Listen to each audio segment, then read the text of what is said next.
Ready, up! Elvis stretch, ready, up! We're in a development stage still. We got four areas of focus, and they include, not in any particular order, aerobic development, swimming technique, kicking technique, and the fourth one being strength and conditioning. Strength and conditioning is a pretty important one right now. That includes Barb Wilson's department at the athletic training room. It also includes Stuart Hart and the fitness center and his strength conditioning duties. And that'll help us be more athletic, more well-rounded athletes.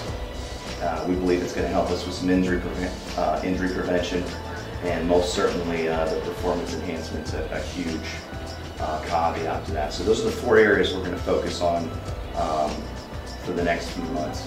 Yeah, unfortunately you can't predict the future and knowing when people are either going to be deemed eligible or ineligible based on NCAA factors or injuries. And so what we try to do here is make our schedule cyclical with how it fits into our cycles. So if we're going to go into a training cycle for a while and then a competition cycle, we'd like to have those at the end of each of those cycles so that we can kind of gauge as to how each cycle is developing in our process to peak at the conference meet, which is our ultimate goal right now.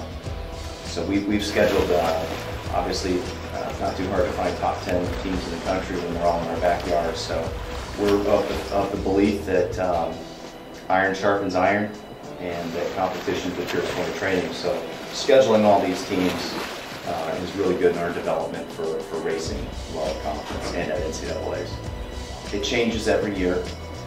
Based on, I grow as a coach, I grow as a person.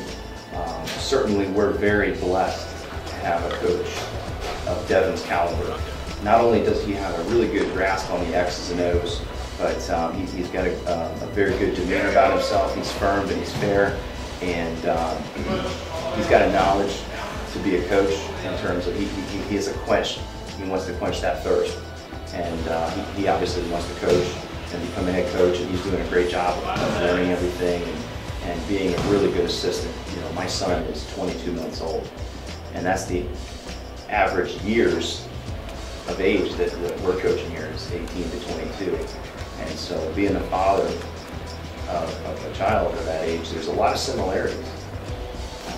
You've got to have a lot of patience, you've got to be persistent, and you have to understand the enormous responsibility of being a father. And it's very similar to the same responsibility as being a coach. I believe here at St. Leo, we are student-centered, and to me that means that we prepare people for life. And so we want our athletes, just like we want our children, to be disciplined. And so it's not always easy and it's not always fun, but we feel that at the end of their time here, whether it's 1 year, 4 years, or down the road, that they're going to be better off as student athletes and as people. We've got a great dynamic. And this is probably the first time that I can honestly say that I've enjoyed coaching as much as I've enjoyed being an athlete. They've been great in encouraging each other at times. They're extremely competitive. They've done a great job of assimilating different cultures. We have several different countries, continents. We have a lot of we have junior college transfers, we have Division I transfers, we have Division II transfers, and then we have freshmen that started out there and now seniors here. So we have a really great mix of people, and I think that that's going to prepare them very well later on in life, because that's how it's going to be any job that you take. Our goals are the same as they were last year. We want to be competitive, we want to compete. That's totally different than participate. We want to compete, we want to be relevant, and we would like to improve our standing in the conference and in NCAAs. Those are our goals. That's what we're going to do. How we're going about that is what's changed. And so a lot of that stuff, we're looking forward to seeing how this process lays out. And that's probably the biggest expectation that Devin and I are more demanding this year. This is a process. We're process oriented here, and the season's 144 days. We expect an honest effort, and we expect them to be prepared. And not really a big fan of try, but I'm a big fan of do. And that's kind of something that Devin and I have been a lot more persistent about, is just do it.